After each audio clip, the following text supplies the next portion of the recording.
Jania drops Arya at school and heads to her low-paying grocery store job, where she faces more problems. A rude customer throws a bottle at her because she won't accept a government WIC card for items that aren't covered. Her boss blames her and forces her to clean up the mess, showing no sympathy. While she's in the back room, Jania gets a phone call from Arya's school telling her to come in right away. Her boss warns her to return in 30 minutes and refuses to give her the paycheck she's owed. Jania hurries to the bank to try to get lunch money for Arya, but the line is too long. At school, she's shocked when the principal and Child Protective Services take Arya away. Jania begs them not to take her daughter without her medicine, but they ignore her and leave. On the way back to work in the rain, Jania accidentally cuts off a driver who turns out to be an off-duty cop. He throws a drink at her, forces her off the road, and threatens to kill her. When the police arrive, they don't help her. Instead, they tow her car because of expired documents. She has no choice but to walk back to her job in the rain. When she finally arrives, her cruel boss fires her and still refuses to give her paycheck. She returns home to find all her things on the street. She's been evicted. At her breaking point, Jania goes back to the store to get her paycheck. While she's arguing with her boss, two armed robbers break in. One demands Arya's backpack, and when Jania refuses, he attacks her. She fights back, grabs a gun, and shoots the robber. Her boss claims she planned the robbery because the robber said her name. But he had just read her name tag. Jania panics and shoots her boss, then runs off with her paycheck. She heads to the bank to cash it, but the teller refuses without ID. Desperate, Jania pulls out the gun again. The teller gives her the cash, but the alarm is triggered. The bank manager, Nicole, recognizes Jania and tries to calm her. Detectives Raymond and Grimes, already looking into the grocery store shooting, learn about the bank incident. Raymond is a former army negotiator and tries to speak to Jania by phone. She slowly begins to trust him and agrees to surrender if the off-duty cop who threatened her is removed. Meanwhile, a teller secretly live streams the hostage situation, and viewers start feeling sympathy for Jania. A crowd gathers outside in support. Police jam the livestream. Raymond finds out who the threatening officer was and has him arrested. Jania and Nicole disable the bank's cameras, but another teller, Tessa, writes a message on a bathroom window, saying the bomb is just Arya's school project. Raymond begs the FBI to let Nicole talk to Jania, but they refuse. So Raymond sends Nicole with a photo of the cop. Jania confirms it's the same man and agrees to let the hostages go. Nicole chooses to stay behind. After Jania lets the hostages go and Nicole stays behind with her, the tension inside the bank is high. Then Jania gets a heartbreaking phone call from her mother. Her mother reminds her that Arya, her daughter, actually died the night before from a seizure. This shocks Jania and the audience. A flashback shows that Arya had died in her sleep, and everything Jania thought had happened that day involving Arya was not real. The school never called her, CPS never came, and Arya was never taken away. All of it was a creation of Jania's mind, a way of protecting herself from facing the horrible truth. This explains why nobody else really interacted with Arya that day except Jania. It also explains why she was so unstable and emotional. Nicole, the bank manager, had already figured out that Arya was gone, but she stayed inside the bank to be a calming presence and keep Jania from doing something even worse. Nicole didn't see Jania as a criminal, she saw a broken mother who had been pushed too far. Outside the bank, the FBI had lost patience. They prepared to storm the building using tear gas and force. But what happens next is another trick of Jania's mind. She imagines being hit by bullets and falling, but in reality, she doesn't get hurt. Instead, she slowly walks out of the bank and peacefully gives herself up to Detective Raymond. Nicole is right beside her, holding her hand. This ending shows that even though Jania had lost everything, her daughter, her job, her home, she still found a moment of peace by finally accepting what had happened and letting someone help her. Tyler Perry, who wrote, directed, and produced the film, crafted a story filled with pain, hardship, and mental struggle. The movie shows how a person can reach a point where everything falls apart, not because they are bad or violent, but because life has been unfair over and over again. Taraji P. Henson gives a very emotional performance. Many fans say this is one of her best roles ever. Even though critics had mixed feelings about the film, most agreed that Henson was amazing. Sherry Shepherd also did a great job playing Nicole, the kind bank manager who stayed with Jania during her most difficult moment. Tiana Taylor was praised for her role as the kind and smart detective trying to understand Jania rather than just arrest her. The film takes on many serious issues like poverty, racism, mental health, and how society often fails struggling mothers. But some critics said that the movie was too dramatic and didn't always handle those issues carefully. They also pointed out that Perry often uses the suffering of black women as the center of his stories and that it can feel like he is making them suffer too much without giving them enough hope. Still, many viewers felt that Straw spoke directly to them. They related to Jania's stress, her desperation, and her deep love for her daughter. On Rotten Tomatoes, the film got a very strong score from audiences. Many people wrote online that they cried while watching it and that it reminded them of people they knew in real life. One viewer said, "It hits close to home thinking about people who are actually going through so much in life and are close to hitting their last straw." Another fan said, "If Taraji doesn't get an Oscar for this, I'll raise hell." Perry himself said the movie is about a woman who is just trying to survive and be a good mother, and many people, no matter their background, can relate to that feeling of being at their limit. While some critics saw Straw as too heavy or messy, others believe it's one of Perry's better films. It isn't full of soap opera-style drama like some of his older work. Instead, it takes itself seriously and delivers real emotion. The final message of the film seems to be about listening to people, caring for those in pain, and recognizing that sometimes people break not because they are weak, but because they've carried too much for too long. In one emotional scene outside the bank, a protester holds up a sign saying, "Nevertheless, she persisted." It's a powerful message, though some critics say Perry may have missed the deeper meaning of it. Still, Straw makes a big impact. It's not a perfect film, but it tells a hard, sad story with heart, pain, and truth. Jania's journey is difficult to watch, but many say it's one they will never forget. Jania Wilkinson is a single mother doing her best to survive in a world that seems to always push her down. She lives in a run-down apartment with her daughter, Arya, who suffers from frequent seizures and health issues. Their small home is cluttered, noisy, and full of signs of hard living, but Jania tries to keep it together. Early one morning, while bathing Arya and getting her ready for school, Jania reminds her not to get her science project wet. Arya, frustrated by always needing help, says she wishes she could bathe herself and complains that the teacher embarrassed her by saying her mom couldn't afford lunch. Jania, already stressed and tired, holds back tears. She wants to give her daughter a better life, but she barely has enough to survive. She packs Arya's bag, gives her some encouragement, and prepares to leave for work. On the way out, Jania gives a few coins to a neighbor in a wheelchair. It's a small act of kindness, but her landlord sees this and becomes angry. He threatens to evict her if the rent isn't paid by 10 a.m. That's less than 2 hours away, and Jania doesn't have the money. Still, she smiles politely and rushes Arya to school. As she walks into the school, the principal gives her an uncomfortable look, like something is wrong, but Jania brushes it off and heads to work. She works at a local grocery store in a poor neighborhood, and the job is anything but easy. That morning, a frustrated customer throws a bottle at her when she refuses to accept a WIC card for items not covered by the program. The bottle crashes to the floor, and her boss, instead of defending her, orders her to clean up the mess and threatens to write her up. While she's cleaning in the back, she gets a call from Arya's school. The person on the other end tells her she needs to come in right away. Jania tries to explain that she's at work and can't leave, but the voice on the phone insists. Her boss refuses to give her more than 30 minutes and won't even release her paycheck. Desperate, Jania rushes to the bank to withdraw cash to buy Arya's lunch, but the line is long, and time is slipping away. At the school, Jania is shocked to find Child Protective Services waiting for her. The principal, who had seemed suspicious earlier, called them. Without much explanation, CPS officers take Arya away.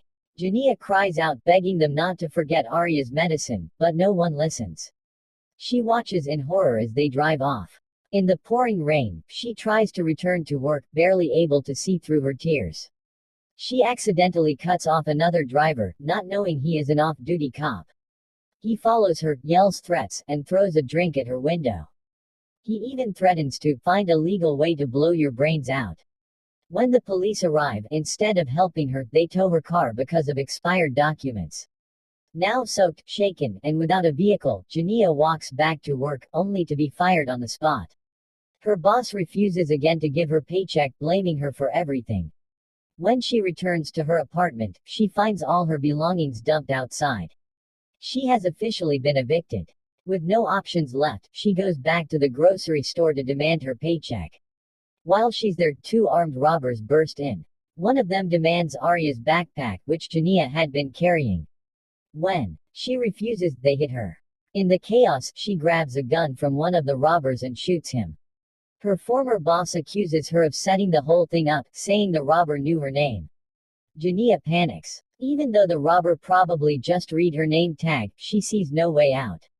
Her boss starts dialing 911 and says he'll tell them she planned it. Out of fear and desperation, Jania shoots him too. She grabs her long-denied paycheck and runs. Jania heads to the bank to cash her check, but the teller refuses to process it without ID. That's the final straw. Exhausted, broken, and at the end of her rope, Jania pulls out the gun and demands cash. The teller complies, but also triggers a silent alarm. A bank manager named Nicole recognizes Jania and sees she's not a dangerous criminal, just a scared mother. She stays calm and tries to help. Meanwhile, the police are alerted. Two detectives, Raymond and Grimes, already looking into the grocery store shooting, are called to the scene. Raymond, a former army negotiator, offers to talk to Jania directly. As he speaks with her on the phone, he begins to understand her pain and desperation. They slowly build trust, and Jania says she'll surrender, but only if the off-duty officer who threatened her earlier is removed from the scene. While all of this is happening, a bank employee starts live streaming the situation. People watching the stream begin to sympathize with Jania. They see her not as a criminal but as a victim of a cruel and uncaring system.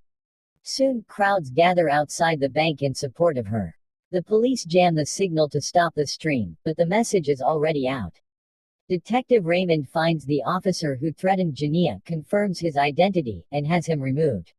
Nicole and Jania shut off the bank's cameras to avoid further panic, but another teller writes a note on the bathroom window that the bomb Jania claimed to have is actually Arya's science project. Raymond wants to get this information to her, but the FBI refuses. He takes matters into his own hands, gives Nicole a photo of the threatening officer, and asks her to show it to Jania. She sees the photo, confirms the man is the same officer who scared her, and finally agrees to release all the hostages, except Nicole, who chooses to stay. After releasing the hostages, Jania sits quietly in the bank with Nicole, waiting for what will come next. She is tired, heartbroken, and unsure if she made the right decisions. Everything she did that day was for Arya. She never wanted to hurt anyone, but the world gave her no help, no peace, and no hope. Nicole gently talks to her, saying she believes in her and that she's not alone anymore. Outside, the crowd grows larger. Many people are now supporting Jania, holding signs that say things like "Justice for Jania" and "Free her now." Even online, thousands of people are talking about the live video and how unfairly she was treated. News reporters call her the mother from the bank, and people everywhere are learning her name and her story. Inside the bank, the FBI still wants to take control. They plan to break in and arrest Jania even though she has given up her hostages. Detective Raymond tries to stop them. He believes Jania is not a threat and that she deserves to be treated like a human being, not a criminal. But the FBI ignores him. They prepare to storm the bank with force. Raymond rushes to the front lines, yelling that he can bring her out safely if they just give him a few more minutes. He begs them to trust him. They allow him to try, but only once. If it doesn't work, they'll take over. Raymond calls Jania again and asks her to come out. She tells him she's scared and tired and that she knows the system is against her. He listens, quietly, telling her that while he can't fix everything, he will stand by her. He asks about Arya. Jania breaks down and says she doesn't even know where her daughter is, if she's taken her medicine, or if she's okay. Raymond promises to find Arya and make sure she's safe. That promise touches Jania's heart. She puts down the gun and opens the bank doors. Slowly, with her hands raised, she walks out. The crowd cheers. Cameras flash. Raymond gently walks her to the police. Later, in court, Jania is put on trial. The prosecutor tries to paint her as a violent woman who committed robbery and murder. But Jania's lawyer, a woman named Layla, fights hard for her. She explains Jania's full story, how she lost her job, her home, her child, and her dignity in a single day. She shows videos of the off-duty officer threatening her and explains how the grocery store owner mistreated her. She calls Nicole to testify, and Nicole speaks from the heart. She says Jania was never trying to hurt anyone, she just needed someone to listen. She says Jania was trying to survive. And for the first time in her life, someone paid attention. Many people from the community come to the trial to support her. They talk about how kind she was, how she helped others even when she had very little. Even the man in the wheelchair, her neighbor, tells the court how Jania gave him her last coins that morning. Slowly, the public opinion starts to shift. The media begins to show her story not just as a crime, but as a wake-up call about how poor single mothers are treated. News outlets ask hard questions. Why did CPS take her daughter so fast? Why didn't her boss give her paycheck?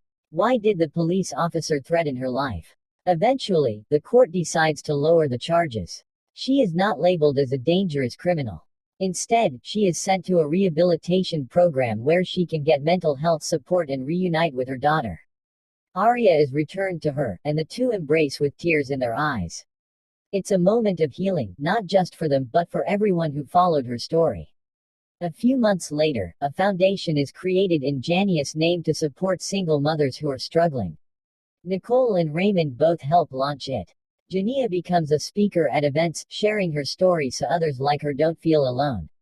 In the final scenes, we see Jania walking her daughter to school. Arya is smiling, healthy, and carrying a new science project. Jania now has a steady job at a community center, helping others who are going through tough times. She still has scars from that awful day, but she's stronger now. As she waves goodbye to Arya at the school gate, she turns and sees a mural painted on a wall nearby. It's her face, next to the words, "Every mother matters." She smiles, not because everything is perfect, but because, finally, her voice was heard. Straw is a 2025 American psychological crime drama written, produced, and directed by Tyler Perry. The film stars Taraji P. Henson as Jania Wilkinson, a single mother living in a poor apartment with her young daughter, Arya, who is often sick. One morning, while helping Arya get ready for school, Jania reminds her not to wet her science project. Arya gets upset and says she can bathe herself. She also mentions that her teacher told the class her mom couldn't pay for her lunch, which makes Jania feel embarrassed. Still, Jania keeps going, trying her best to stay strong. On her way out, she gives some change to a neighbor in a wheelchair, which angers her landlord. He threatens to evict her if the rent isn't paid by 10 a.m. Jania drops Arya at school and heads to her low-paying grocery store job, where she faces more problems. A rude customer throws a bottle at her because she won't accept a government WIC card for items that aren't covered. Her boss blames her and forces her to clean up the mess, showing no sympathy. While she's in the back room, Jania gets a phone call from Arya's school telling her to come in right away. Her boss warns her to return in 30 minutes and refuses to give her the paycheck she's owed. Jania hurries to the bank to try to get lunch money for Arya, but the line is too long. At school, she's shocked when the principal and Child Protective Services take Arya away. Jania begs them not to take her daughter without her medicine, but they ignore her and leave. On the way back to work in the rain, Jania accidentally cuts off a driver who turns out to be an off-duty cop. He throws a drink at her, forces her off the road, and threatens to kill her. When the police arrive, they don't help her. Instead, they tow her car because of expired documents. She has no choice but to walk back to her job in the rain. When she finally arrives, her cruel boss fires her and still refuses to give her paycheck. She returns home to find all her things on the street. She's been evicted. At her breaking point, Jania goes back to the store to get her paycheck. While she's arguing with her boss, two armed robbers break in. One demands Arya's backpack, and when Jania refuses, he attacks her. She fights back, grabs a gun, and shoots the robber. Her boss claims she planned the robbery because the robber said her name. But he had just read her name tag. Jania panics and shoots her boss, then runs off with her paycheck. She heads to the bank to cash it, but the teller refuses without ID. Desperate, Jania pulls out the gun again. The teller gives her the cash, but the alarm is triggered. The bank manager, Nicole, recognizes Jania and tries to calm her.